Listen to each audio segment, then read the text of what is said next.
Hello everybody, this is Mr. Rob and welcome back to episode number 33 of the Cleveland Indians franchise here on MLB The Show 21 for the PlayStation 5. And today we have reached the end of the month of July and it is the trade deadline, so we will take a recap of everything that's happened this month as well as see if there's any trades that happened today. So if you're excited for this one, make sure you drop a like and subscribe down below, especially if you want more franchise content as we get closer and closer to 500 subscribers. Now, before I get too deep into this episode, it is the trade deadline, which in real life, all these teams will be making huge moves, a lot of moves around the league, and it would be a big shakeup. But for some reason, MLB The Show 21 just doesn't do that. There are usually no trades, if any, like maybe one or two that are made on the deadline in this game. And this is my little rant on something about MLB The Show 21. You can't take over any teams. I hate that because in Madden, you can take over a team whenever. NBA 2K, you can take over a team whenever. In MLB The Show, you can't do that. You pick your team at the beginning of the franchise, and that's the team you stick with it to the end. So usually what I would do here is on a big day like the trade deadline, look at every team, see what teams need to make moves, and I would take that team over, make realistic trades, make the series that much more immersive and exciting. But for some reason, SDS and MLB The Show 21 doesn't have that feature in. So I'm sorry if there are not a lot of trades. But with that rant out of the way, let's go and take a look and see how Cleveland did in the month of July as we now sit 59-46. Last episode, I stopped on this game with Chicago and I simmed it. We lost 3-1. So here's a take a look at that box score. So we split the first two games. Reyes had our lone RBI. Yasmani Grandal went yard for them. And Logan Allen pitched pretty good. It was Phil Matan who blew it again. But in the month of July, that means we end up the month 16-9. That is a pretty solid record. Our AAA Columbus Clippers, they went 13-12 and now sit 55-44. And our AA Akron Rubber Ducks went 14-13 and they sit 39-38. So all of our teams doing pretty solid right now. Speaking of solid, let's take a look at the standings around the league. Only 2 more months left in the season. In the AL East, the Yankees currently lead with a 62-43 record. Rays are 4 games out, and the Red Sox are only 4.5. In the Central, the Twins lead our division. They're 66-41. They're kind of dominating right now. White Sox 4.5, and then we're 6 back. In the West, the Astros lead with a 63-42 record. In the wild card, though, it is the White Sox and us. We currently have one of those 2 wild card spots, but the Rays, Red Sox, Athletics, and Blue Jays are all pretty close behind, although the Blue Jays just kind of sold out. They sold a couple of players, traded, looking for prospects. In the NL East, the Braves lead 65-41. In the Central, it's still a crapshoot over there. The Brewers now lead with a 54-51 record. Reds are a half game back, and the Cubs, who are under 500, are still only 2 games behind. In the NL West, the Dodgers have taken control after that division, winning 8 straight. They sit 68-38, but the Padres are 67-41, and they're only 2 games back. Their wildcard spots are the Padres and the Nationals, followed by the Phillies, Mets, Reds, and Cubs still in the hunt. Let's look at the standings. Let's take a look at our players to see how they've been doing this month. Real quickly, look at our player stats. Starting off with, let's go with the catchers. I'd rather do it by at-bats, so I can kind of look at it. At the catcher position, Roberto Perez has been the catcher for most of this month. He's hit .241 with 8 homers and 22 RBIs, putting together a pretty solid campaign. He is a free agent after this season, however, so he would maybe be someone you think about moving at the deadline, but I don't think I'm going to move on from Roberto Perez. I think we are contending for a playoff spot, so I don't want to sell off, if any, players. Backup has been Austin Hedges. He has been hurt with a sprained knee ligament. He should be back in a couple days now, but he's only hitting 180, so not very good for him. At first base now, we have Josh Naylor, who's kind of taken over there, hitting .282 with 8 homers and 44 RBIs. And going into the season, I didn't know what I wanted to do with the first base position. I wasn't sure who would step up, but Josh Naylor has definitely stepped up. He has put together a pretty solid campaign. He's probably the maybe arguably number 3 option on the offense. Him and Eddie Rosario are pretty solid 3-4, but Naylor's played pretty good, and he's playing like a first baseman. He could be there for a while. The other first baseman listed on roster is Yu Chang. He's hitting .273 off the bench. Hasn't homered yet, but has 22 RBIs. It's a pretty solid season for the 25-year-old out of Taiwan. At second base, this is where we just went over some change.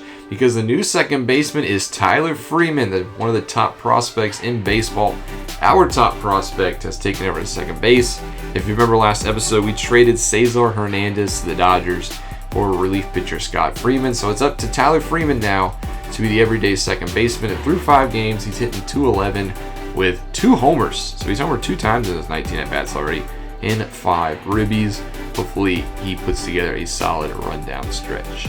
At third base, it is Jose Ramirez. We're so glad to have him back from injury. He didn't miss that much time, but he is currently on a little bit of a cold streak. Ramirez still playing phenomenal. Got his overall up to a 94 now. He is not even a free agent after this season yet. He still has 1 more year. Hitting .288, 24 home runs, 71 RBIs. I mean, he could break his career highs in home runs and RBIs that he did in 2018. Also listed at third base, actually don't got one, it's a shortstop, Andres Jimenez, who has brought his bat way up. I remember Jimenez was hitting below 200 at one point, and now he's hitting 252. So it's been a very solid 2-month turnaround for Jimenez at shortstop. 16 home runs too, by the way. I don't know where this power is coming from Jimenez, but 16 home runs, 49 RBIs is pretty remarkable. I didn't expect that at Jimenez. His power average numbers are only in the 50s, so hopefully he can keep that up. Other shortstop listed is our backup middle infielder Owen Miller, 71 overall now, 23 years of age. He's hitting .235, so he's pretty solid off of the bench. In left field, starting left fielder is Eddie Rosario, who's hitting .263 with 16 homers, 45 RBIs. Signed to a 1-year contract in about spring training to be that left fielder, and he was somebody that I thought of at the beginning of the series, going into the first month or two, that would probably be traded at the deadline. But Eddie Rosario hits .263, 16 homers, 45 RBIs. Like I said earlier, him and Naylor are the about number 3 option in the lineup. I don't know if I want to trade Eddie Rosario. I think we do have depth in left field, but we're in contention for the playoffs, so why would I trade one of our better bats when we could push for the spot? Other left fielders is Ben Gamble. Sometimes he plays DH. .239 average with 5 homers in his regard. Only 10 RBIs though on the season. And the other left fielder listed is Bradley Zimmer. He's in .263, 2 homers, 7 RBIs, 28-year-old, who is also a backup outfielder. Center field is led by Ahmed Rosario, our leadoff hitter. Average now down to .266. I swear his average has fluctuated from .250 to .280 all season long. And now it's in the 260s, but he's got his overall up to a 78. Obviously, the prize prospect in that Francisco Lindor trade, he's been a solid spot in that leadoff spot. He plays pretty good defense out there in center field. Is there any other center fielders listed? No, there's not. So we'll go to right fielder, and that is Franmil Reyes, .274 average. He has been a phenomenal hitter. 28 homers, 71 RBIs, will definitely break career highs in both of those categories. And at 25 years old, him and Ramirez, have been just the 1-2 punch. Reyes actually did make the All-Star game too, by the way, so he was our All-Star on offense. But I'm so happy we have him and Ramirez to anchor that lineup. Other right fielder listed is Jordan Luplow, who's hitting .261. He's only played in 70 games, but he's hit 17 homers. Luplow has been a very good backup outfielder. He's probably the number 4 option at this point. 92 power versus lefties. I didn't even know it was that high. So if Luplow keeps playing like this, he might force his way into the starting lineup some more. That does it for the offense, which has been red hot recently. Let's go to the pitching side of things now. Organize it by innings pitched. So we start with the starting pitchers. Number 1 option, Shane Bieber, defending Cy Young. He's hot. 1.66 ERA, .87 WHIP, 97 overall, 10-3 record. Striking out 177 batters. Don't really know what else to say about Shane Bieber. He's awesome. Another guy who's also in that spot for a Cy Young is Aaron Savella, number 2. 2.46 ERA, 14-4 record, .9 WHIP. He would be, those are numbers you put at a number 1 on any other team, but we have 2 of them. Him and Bieber have been a phenomenal 1-2 punch. They're part of the reason why this team is so good. Our pitching, especially starting pitching, has been so dominant. And the third guy who's been dominant is Zach Plesac. His ERA is at 2.99. His WHIP is 1.13, but Plesac has also been a good number 3 option, 26 years of age, and this is part of the reason why the Cleveland Indians were able to trade players like Mike Clevenger, is because they got so much depth at the starting pitching position. These are 3 quality starting pitchers. And then the number 5 option, Logan Allen, who's putting together a 2.99 ERA, 6-3 record. He's a 6.9 overall. I don't know. I didn't think Logan Allen would be playing this good, but Logan Allen is playing phenomenal. So 4 of our 5 pitchers are just killing it right now, and that's why we are one of the wild card teams. The other starting pitcher is Tristan McKenzie, 4.93 ERA. One is not like the other. Can you guess who? But he's 23 years old, 72 overall. I want to be patient with McKenzie. I don't think he probably won't go down to AAA. I think he will send this season with the majors. I want to be patient with them. We have 4 other good starting pitchers, so McKenzie, I want to wait on him. Then we go to the relief pitching, which has been a struggle, I would say, in the first half of July before the All-Star break. Kind of picked it up after the All-Star break. That's because we've made some moves. But Cal Quantrill has been there, 6.9 overall B potential, 3.16 ERA. It's pretty solid. Phil Maton has been the bad spots of this bullpen core, 7.24 ERA, 1.86 WHIP. We have a lot of low overalls in the bullpen. That's kind of usually how it is on the show, but Maton has just been getting shelled. He's given up 8 homers. His ERA was high. He's blown 2 saves, 2-5 record. That's not really that good for a relief pitcher. One player that is doing good in the relief pitcher is someone we were acquired earlier in the season from St. Louis, Jordan Hicks. When Clase went down with a season-ending injury, we called up the Cardinals and said we wanted Jordan Hicks, who was on their trade block, and he has played sensational since coming over, 2.63 ERA. He's the one I count on in the 8th inning to set up James Karinchak. We're going to skip him for now. I'll come back to him since he's the closer. Another new addition to this bullpen is Scott Alexander. You saw him come last episode from the Dodgers. He has a lefty arm, something our bullpen was missing. He's got a 3.09 ERA. Can't really talk much about him. Haven't seen him a lot. Clase has been injured out. Whitgren should also be coming back soon. He had tore his finger ligament, only 1 to 2 weeks.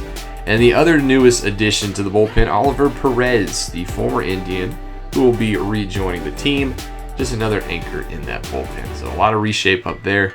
And then our closing pitcher, James Karinchak, who also made the All-Star game, 2.06 ERA, up to 27 saves. This is really his first chance at the closing position or closing job, and he's done a very good job, converting 27 out of 31. Somebody I can count on in that 9th inning. So our team is clicking on all cylinders.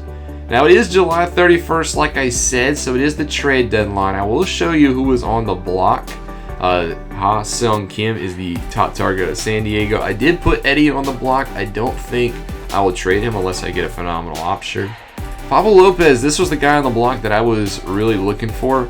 A young 25-year-old from Miami, but I looked at the trades that Miami wants for Pablo, and I can't pull the trigger on any of them. I don't want to mess up anything else to get another starting pitcher, and we have a solid rotation as is.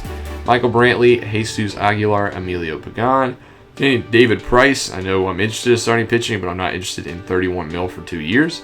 Dylan Floro, Dylan Betances, Rougned Odor, Zach Collins. You can look at the rest. There are a couple of solid names on here.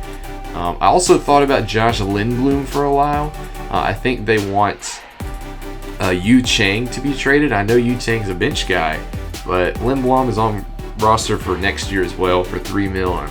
You know, this is a small market team, so I don't really want to make that trade and dedicate $3 million next year. So here's the rest of the players. Matt Shoemaker is also somebody we looked at, and I will go up to the 69s. But those are the trade block.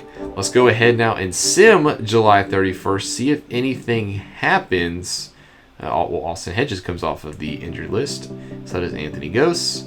And the Twins do make us an offer. I assume it's for Eddie Rosario. Yes, they want Rosario back, it looks like, for Matt Shoemaker. Not a trade I am willing to make, as Rosario is more valuable to me than Shoemaker, so we will decline this trade and still sim through the day. And have any trades been made? As we look, those are just the notifications.